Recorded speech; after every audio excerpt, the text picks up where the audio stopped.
Welcome to Beyond the Thesis with Papa PhD, the podcast that delves into the diverse and impactful roles scientists can play beyond the lab. With me, David Mendez. Today on the podcast, I have the great pleasure of having with me Dr. Leslie Berntsen. Leslie is a social scientist, once and former college professor, and the current Director of Education and Research at the Story Collider. She specializes in inclusive pedagogy, social issues, and popular science communication, and is the recipient of 4 National Teaching Awards from the Society for the Teaching of Psychology and the Society for the Psychological Study of Social Issues. Leslie's writing has been featured in such publications as the Chronicle of Higher Education, Science, and the Huffington Post. And you can also find the earliest drafts of her forthcoming op-eds on Twitter, which she will stubbornly continue to use until the very last server crashes. Welcome to Beyond the Thesis with Papa PhD, Leslie. Oh my God, thank you for having me. Excited to be here. I'm super excited to have you here. And actually, I found you through the Story Collider. First, I think it's a great name for an organization that does what it does. But before we go there, based on what I shared very quickly from your bio, what would you add for listeners to add a little, a few more colors to the painting of who Leslie Berntsen is? So I used to, prior to my role at the Story Collider, I used to be a college professor. I taught psychology, and it said as much in my bio that I focused on teaching for social justice. So I strongly believe in the power of teaching to make the world a better place in very, very concrete ways.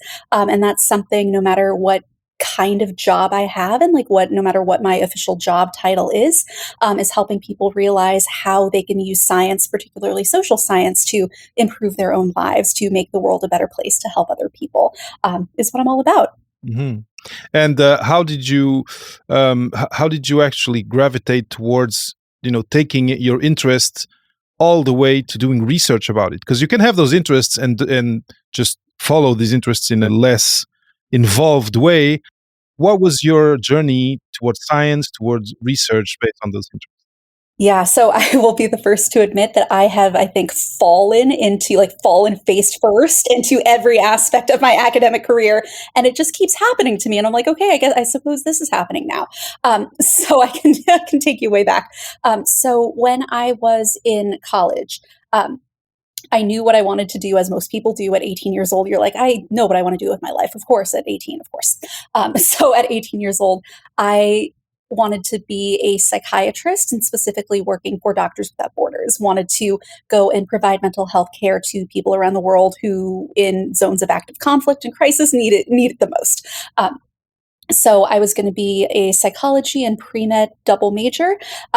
I am speaking to you right now. I'm clearly not a medical doctor, so I'll let you imagine how that went for me. I got to organic chemistry my sophomore year. Shout out to anyone else who has failed organic chemistry. I am right there with you. Representation matters.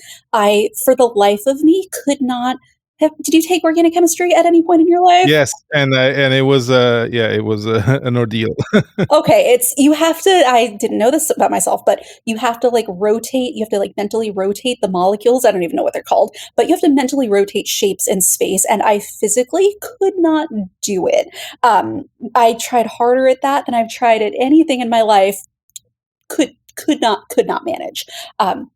We can talk more about, I have a follow-up story about organic chemistry we can get to later, I suppose. But long story short, is I dropped pre-med, just became a psych major after that, joined a research lab because I was like, this sounds fun, I suppose. I'll become a different kind of doctor. Because I am one of the people for whom school was always my sport. So I'm just going to stay in school for as long as I possibly can. And I thought the aspect of doing research in my undergraduate lab, I thought that was cool. I thought that was fun. I was like, let me keep doing it, without really knowing how PhD school works. My running joke is I was a good 5 years into my PhD program and still learning how PhD school works. But I knew that doing research was fun, I suppose. But what I really, really enjoyed as an undergraduate I got to do was teaching. I got to serve as a teaching assistant for NYU's like big, gigantic intro psych class. And I loved that. I loved being able to help other people understand themselves, understand the world. And that was when I first started like making the connections in terms of, oh, I can like tell people facts, but I can also connect them in ways that are very, very, very cool. So I loved that more than anything. And I just kind of kept going to grad school without realizing that the purpose of a PhD is research, research, research, and teaching has a really bad rap in a lot of different ways, which is unfortunate in so many different ways we can get to later. Did that answer your question? I kind of went way off. It totally did, and what is interesting is that a lot of us kind of go. I identify with some of what you said, like learning what the PhD was all about throughout the 5 6 years. That it's a weird experience of always discovering and trying to find an identity, and then discovering by the end that actually the identity that is expected of you is totally different from what you had envisioned at year one. Exactly, exactly. I'm still, having been a professor, still grappling with the how wild it is that people apply for faculty positions, right? And they get those positions on the basis of their research publications, on their grant funding, but then are also expected to teach classes never having done that before. Like, in what universe, like in what other job do you hold that like one of your core primary job responsibilities you're not evaluated for prior to getting the job? It just blows my mind every time I think about it.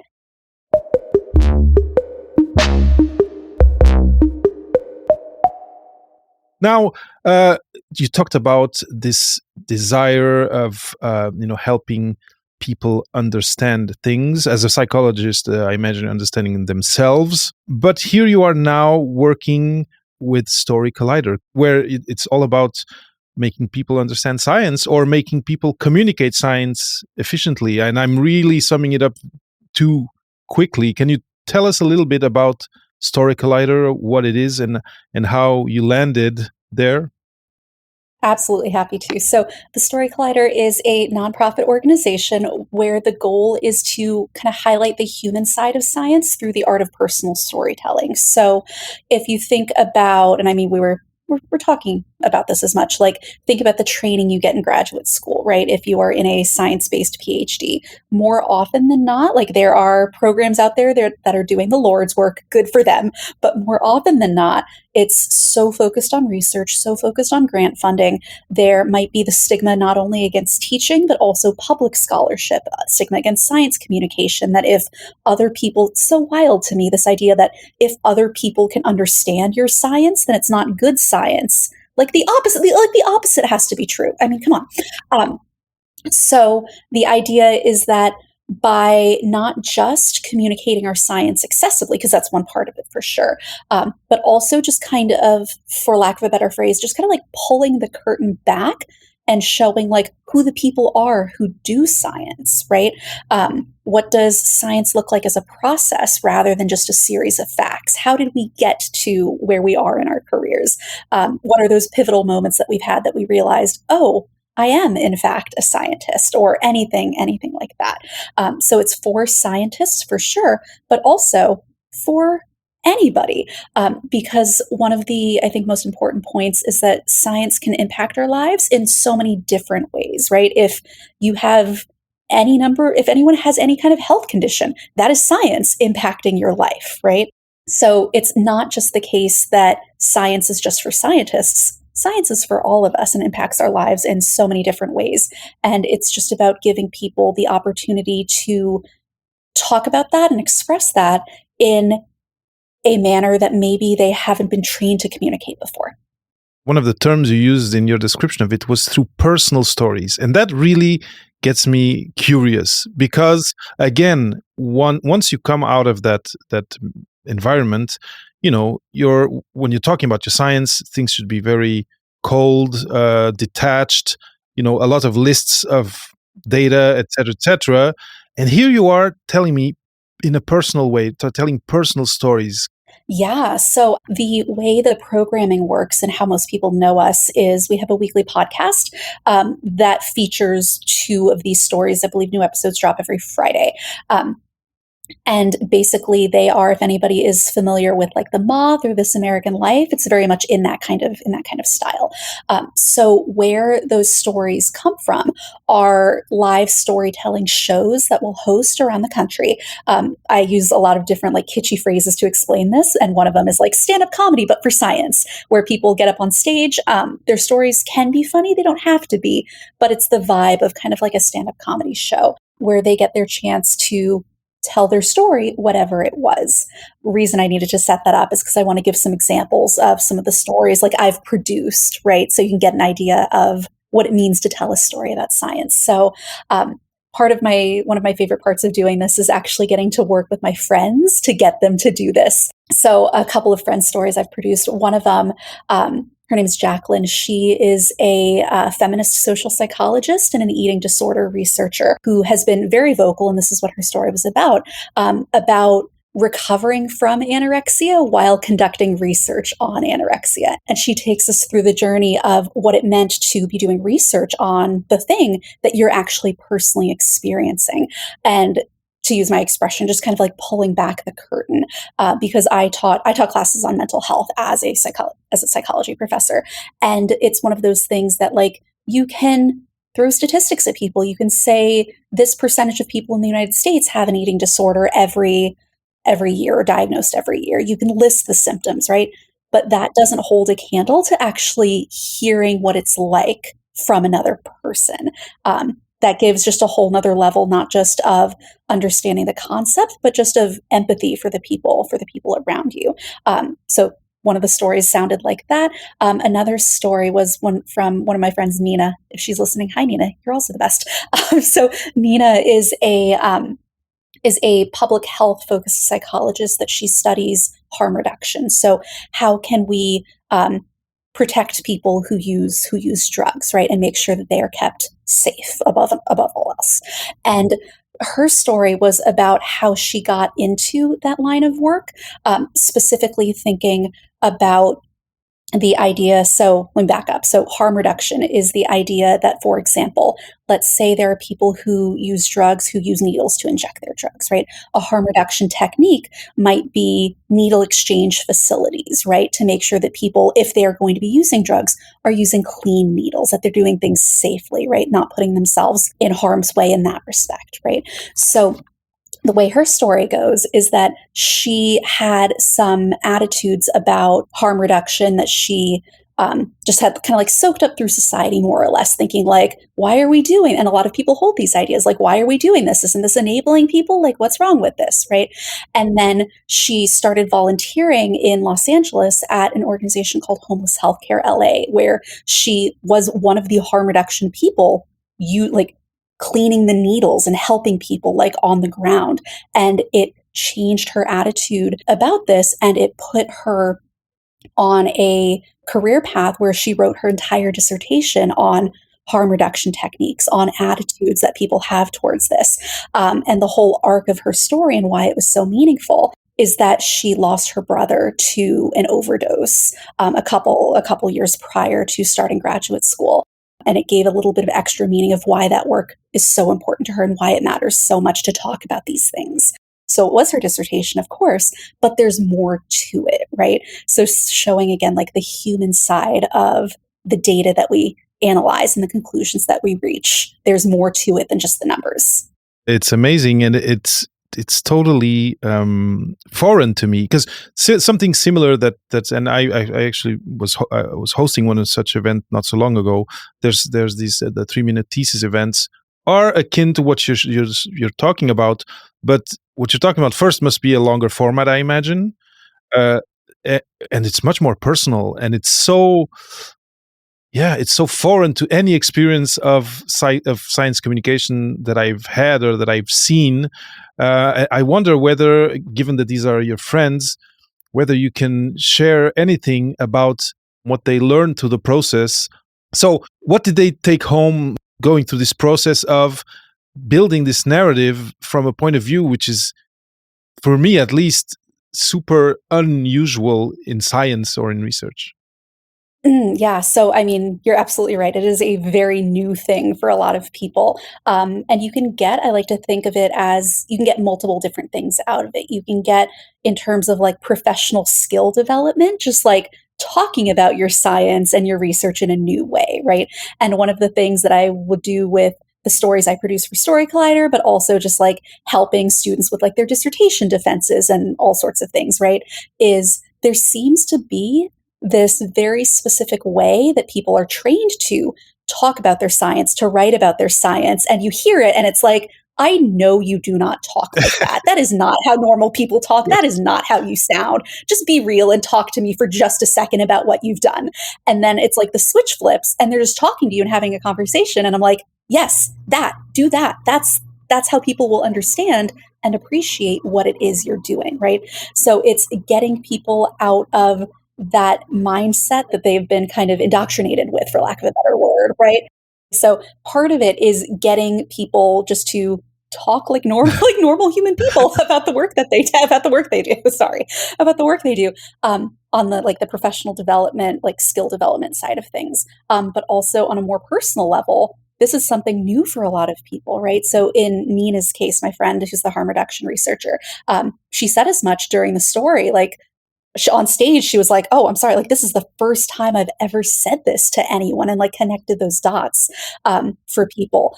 So personally, there can be a lot that people get out of this in terms of, I don't want to put words in people's mouths, but it can be cathartic for some people. It can be meaningful in all sorts of other ways to kind of step back from, again, the data, the analysis, the results, and to ground their work in their own humanity and why they're doing the work.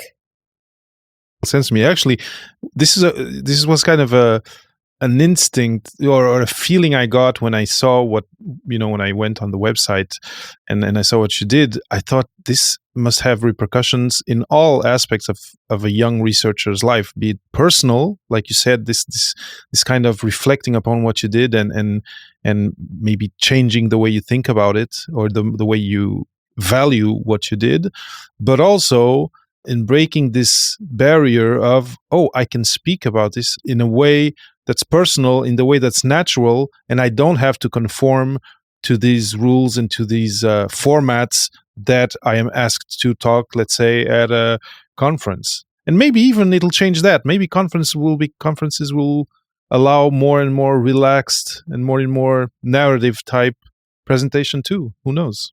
Right. And that's part of, I'm so glad you said that as part of the thing. Like, imagine like the last conference that you sat in, right? Hopefully talks were a little bit interesting, but like the general theme tends to be like those bore you to tears. And it doesn't have to be that way. I'm sorry. It doesn't have to be that way. Right. And I think a critical part of it is showing that by talking about ourselves, by grounding the work we do in our humanity and why it matters to us, that doesn't come at the expense of the science itself, right? And chipping away at that belief for whatever reason it exists, right?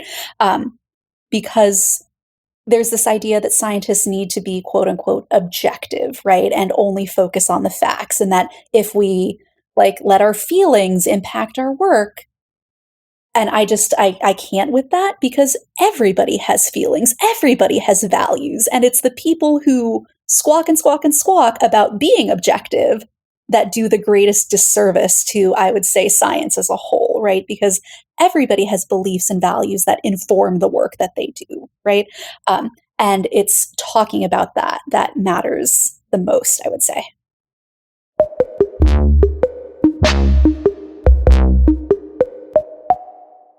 One of the things I was reflecting upon as you were talking and describing these narratives was that one of the things we've gone through a couple of years ago was COVID, and there was so much non-science getting spewed left and right, but very memorable often. Because people who are creating either these viral posts or memes or whatever, they are trying to make it memorable and viral, like I said.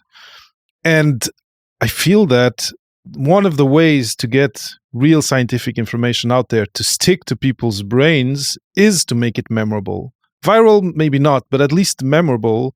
So I feel that this leaning into this kind of core of the human experience, which is sharing stories and listening to stories, is improving how memorable a soundbite of science, of real science, can be. So I think again, this can be another collateral result, positive result of getting young researchers to tell stories in this more narrative way. Yeah, you're absolutely right on target because research, I'm so sorry, research in teaching and learning shows that when people, lo and behold, when people care about something, when it is more self-relevant to them, when they can connect the dots between what they're learning and their own life or the world around them, they remember it better. That should not surprise anybody. We shouldn't need studies to tell us that. But lo and behold, the studies do tell us that, which is another level of wild to me, that the things that like I would do in my classes, even before I joined Story Collider, I would tell my students stories all the time, right? And that was part of my teaching.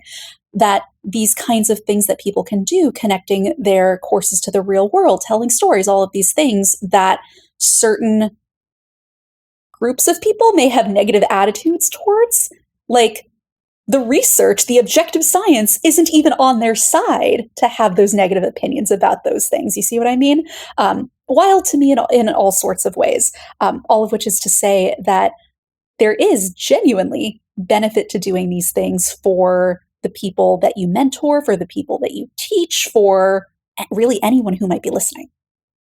I would posit, and tell me what you think, that even for grant writing, if you're good at telling the story of why you're doing the research you're doing and where you want to go with it, that's probably also going to be positive for you, no?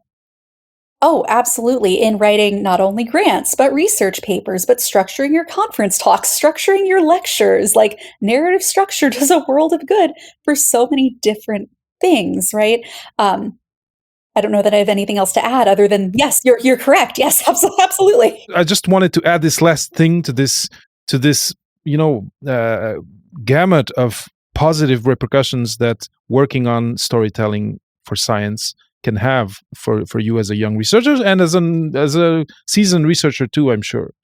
But now where I want to go from here is, once you're in graduate school, often, and you also kind of alluded to this, there's a tendency for the culture to want you to dedicate 110% of your time to the research, and try not to, and I'm doing air quotes, waste time in, I don't know, science, psychom training, etc., etc., because it's just time that you're not investing in your research and in your future research career. In your experience, would you say that young researchers who are taking some time in their year to take part in Story Collider or in other training around SciComm, do they end up having worse outcomes in terms of their degrees and in terms of their publishing and in terms of their research? I mean, all I can speak to is like my personal experience, but what I can tell you is having done it myself, having taught other people how to communicate accessibly, how to tell stories, all of these things, nothing but good things come from that. Regardless of whether you are thinking of pursuing like a full-time SciComm public engagement career, or whether you're just hoping to transfer your skills in the service of research. I don't want to like rag on research. Research is great if that's what you want to do. But the whole point is that the skills that you learn in learning how to communicate your science accessibly, I hate the distinction, but the air quotes, the soft skills that you pick up in doing the personal introspection that storytelling requires and reflecting on your own character and really zoning in on your own head. That makes you a better teacher. That makes you a better mentor, right? For researchers who you may mentor later if that's what you want to do as part of your career. So the only thing I can say is that I think for graduate students is possibly one of the best uses of your time is doing some kind of, whether it's storytelling, whether it's psychom training, whatever the case might be, getting yourself into that arena. Both because it might open the doors to a career that you're like, I didn't even know this existed, but I really, really like this. Or even if that's not the case, you're still picking up useful skills for whatever career it is you want. I just want to pick up on what you just said. And we already said, we agreed that working, let's say, your psychom muscle will have a positive effect on grant and paper writing. So I imagine also on citations, if you have a good paper, again, that's memorable, and of course that's scientifically sound, but that's memorable and that people cite, having these skills will help that. But would you say that also, because students today spend time also trying to get funding, so is that also a fringe benefit of working their psychom chops to also be better at writing applications for funding? Oh, absolutely. Yeah. So whether you are a student applying for funding, a faculty member applying for funding, whatever the case might be, whether it's a grad school interview or an interview for any job, literally, what do they ask you in job interviews? They ask you, tell me a story about the time you overcame a challenge. Tell me a story about the time you realized you were wrong. Tell me a story about the time, et cetera, right? Being able to think on your feet and answer those questions really quickly, you get that from being introspective, right? And I'm glad you use that analogy, from like working that muscle, right? Whether it's a psychom muscle, whether it's an introspection muscle, whatever the case might be. Like the storytelling, like exercises that we have people do, like I've done those with friends as interview drills. Like, come on, like I'm gonna blow my whistle at you. Like, let's practice for this interview, because that's what it is, right? So being able to and I'm using my air quotes back here, being able to be a quote unquote storyteller, whatever that means for you, whether you hop up on stage and like literally tell stories, like perform them, or whether it's just part of your like academic, like toolkit, if you will, right? Those abilities, no matter how you use them, are going to be beneficial for you no matter what. You just got to kind of like keep an eye out for the ways that they'll benefit you, and you might be surprised at what you notice. Now, you just said storyteller in the context of how you see yourself in this setting. Do you feel that some people kind of balk at the term storytelling? I think it's overused in certain, at least in today in the culture, you hear about it a lot. Have you found ways to, let's say, sell it to maybe PIs in a way that they will accept? And I'm thinking of people listening and that are thinking, if I talk to my PI about storytelling, he's going to point the door and tell me to focus on my research. Are there other ways to tell it that are more palatable to someone who's still in that mindset of storytelling is embellishment and there's no embellishment in science? Sure, sure. First of all, before I answer that, that hypothetical PI, if they respond in that way, that tells you something about that person and their vested interest in your success. One of my soapboxes, I'm so sorry you get all my soapboxes, is that part of being a good teacher and a good mentor is supporting people the way they want to be supported, not necessarily making a carbon copy of yourself, right? So even if I'm trying to imagine, like, I don't know, let's say I had a student of mine who really wanted to go into underwater basket weaving, that was that's what they wanted to do with their life. I might not want to do it, but it's my job to help them get there and support them, even if I don't care about weaving baskets underwater, right? Same kind of thing, I think, with public engagement, with science. Does it have all of these benefits? And I can send you some papers afterwards, so people can have the citations if they want, and can do some reading along with the listening. So, like, does it have an evidence base to it? Of course, but like, even if it didn't, you should still want to support people, I think. I think is a bigger picture I've been thing. nodding silently for the last 2 minutes. Yeah, I'm with you 100%. Yeah, but to actually answer your question, yeah, so storytelling, I feel like, is one of those buzzwords that is used in so many different ways. Like, people will talk about like storytelling with data, and what they mean is making a pretty graph, right? Like, so when it comes to, not pretty graphs are wonderful, please make good accessible graphs, but when we use the term storytelling, what it really means is that idea of telling a first person narrative, talking about your own personal experiences, right?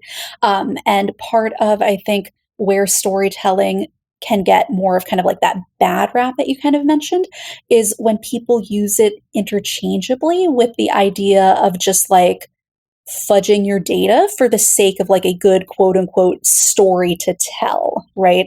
Um, and so I'm a psychologist, and we have, for those who I'm never sure like what makes it outside of the discipline into like full academia, like as news, but in psychology, we've had they call it the replication crisis, is what they call it, where the idea is that over the past decade or so, people have started to realize that a lot of findings that have been published don't really hold water when they're replicated when people try to conduct the same studies again due to any number of reasons. To be clear, just because a study doesn't replicate, like you can't tell the reason from that alone. But the whole idea is that there are some people out there who, let's say hypothetically, for the sake of getting that really important publication in that high impact journal or getting that grant funding, right, of spinning a very particular, to use the word, story with their data, possibly in some cases, some really high profile cases, straight up like academic dishonesty, like fudging their stuff to get that kind of like billboard celebrity scientist business, which is, I feel like, where storytelling can kind of get a bad rap, is if people think that that's what a story is or that's all that a story can be. And I think it's really important to separate the ideas of talking about yourself as a person versus academic research misconduct. Those are two very different things. So I think it's important to make it palatable to this hypothetical PI that Hmm. the question was originally asking about, to emphasize that it is talking about yourself as a person, as a scientist, as a researcher, right? In such a way that if they really need that pragmatic connection, talking about your academic journey, right? And putting that story together. Think about if you're applying for an academic job, you got to write a personal statement. You got to talk about the evolution of your research program and where you're going next, right? That is a story that you're telling the search committee, right? It dovetails with what you told in the beginning, that these are personal narratives, personal stories connected with the science that these persons are doing. So it makes total sense. And you kind of disambiguated the two exceptions of the term of storytelling, which is, I think, important to do.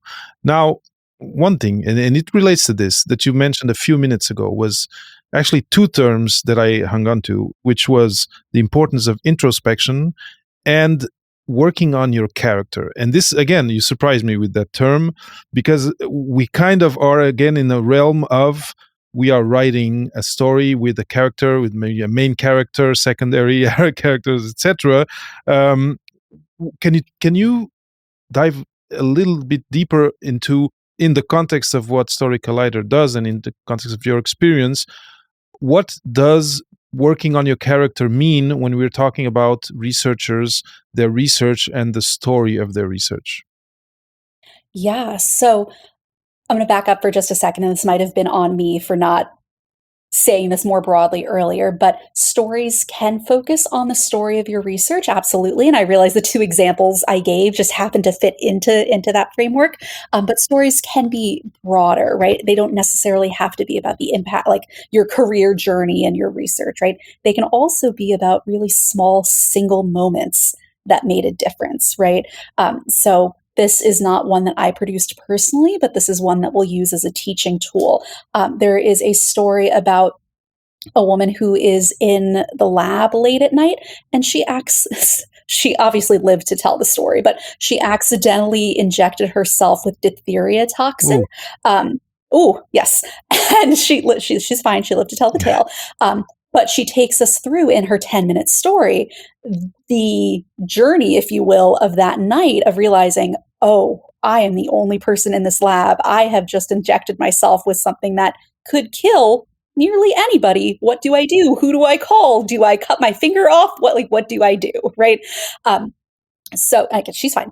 But point being, they can also be those kinds of stories as well, right? So in thinking about working on your character, what I mean by that is developing yourself as a character in your story, right? Thinking about the kind of person you are, thinking about the kind of traits you exhibit that make you who you are and contribute to the story that you're telling. I'll go back to Jacqueline's example. Jacqueline telling a story about her eating disorder recovery, right? So something we know and research shows as much is that the personality trait of perfectionism is highly associated with the onset of eating disorders, needing everything to be a very specific way, specifically your appearance, what you put in your body, how you look, how much you weigh, and so on. Makes sense. So that is a personality trait for sure. So in her story at the very beginning, she made sure to include little details of like, as a child, like this is what I was like. This is how this played a role in the development of that condition, right? So showing again, so I keep using this phrase, but to kind of pull back the curtain, not just on the science itself, but who you are as a person and how that contributes to the life that you live. Did that answer? It does answer. It's a beautiful answer, and it also answers, I think, the part of about introspection, because unless you have something else to say about introspection specifically, I feel like how can you develop your work on your character? Well, you need to do this introspection and go back to, like you said, your childhood stories, your childhood history, etc., etc. What I find really interesting, and which really kind of resonates with me, is that the feeling that I get looking at people coming out of graduate school and scrambling to get their first job is exactly that. If they had taken the time during graduate school to little by little work on their character and do introspection, the transition would be easier after, because again, they could have a much easier journey of transition from having their degree to what comes after, if they have done this work before. And it's amazing, and I'm so happy to hear you say these things, because it feels to me that you're kind of confirming my instincts about this. Do you feel the connection and the resonance between career work or career conversations and just psychom conversations? Oh yeah, I will say this much. Self-awareness is incredibly painful, but it gets you very far. It's true, and because it can be confronting, right? Hmm. When you look back and maybe rethink about, I'm thinking about your example of Jacqueline. I'm sure it wasn't easy to go back and think of all these inflection points where she could identify that she was moving towards this personality trait, or this disorder that she ended up studying.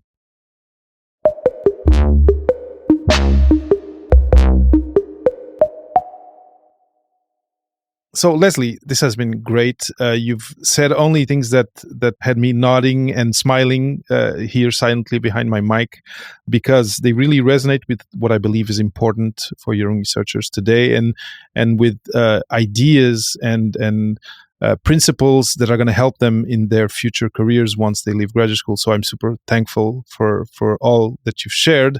Now, one thing that I like to do is also to kind of sum up and kind of connect where we landed with the conversation to where we started. And where we started was with you as a young student and graduate student wanting to help people better understand the world around them.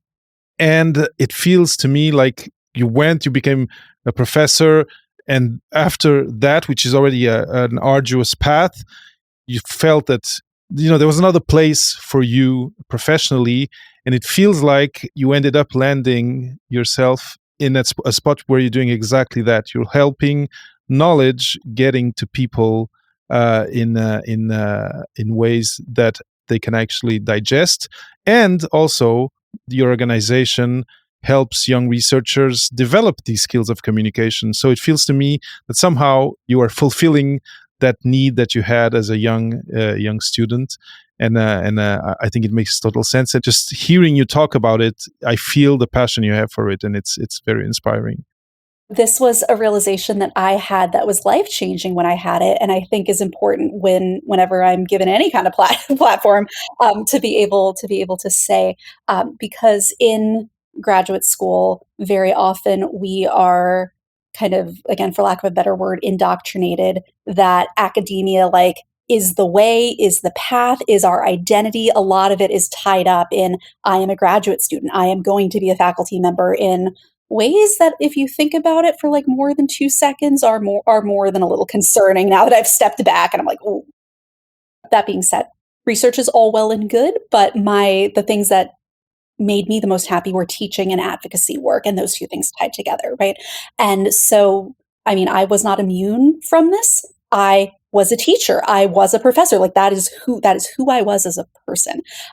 And towards the end of my last year as a faculty member, I started to realize, I was like, I am a teacher, yes. I will always be a teacher no matter where I go. There are many ways to teach people things, and it doesn't have to happen solely in a college classroom.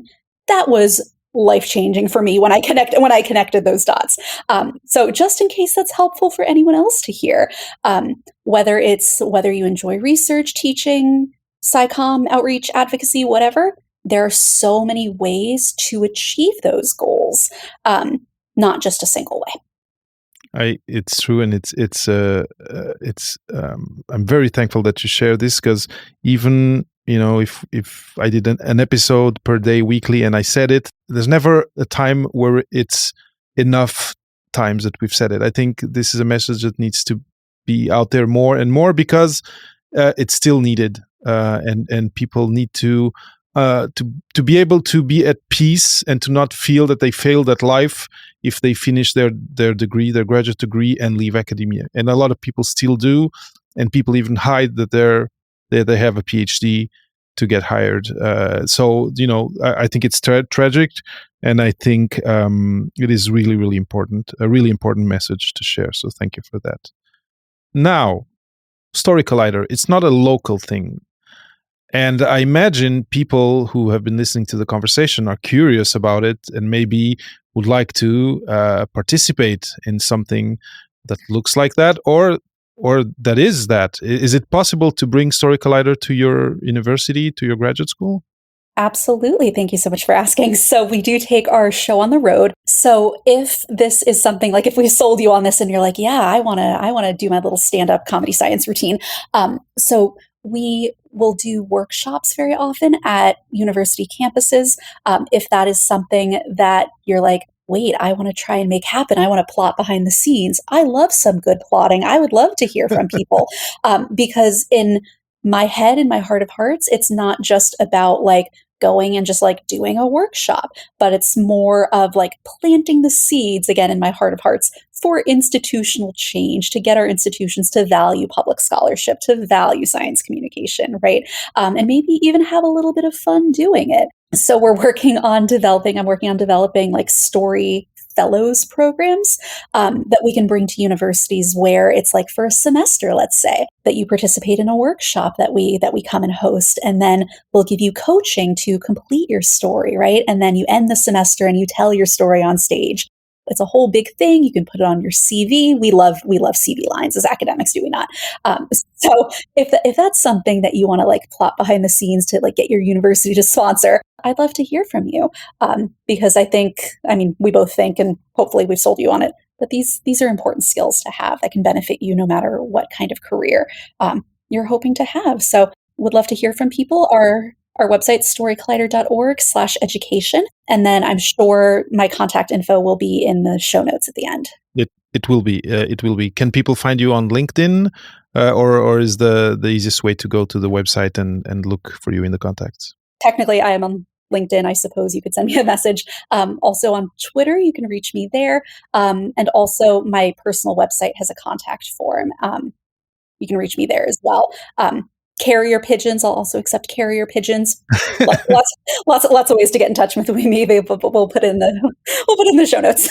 Everything's going to be in the show notes. Can you quickly just share your Twitter handle, so if someone's listening who wants to go right away check out your account?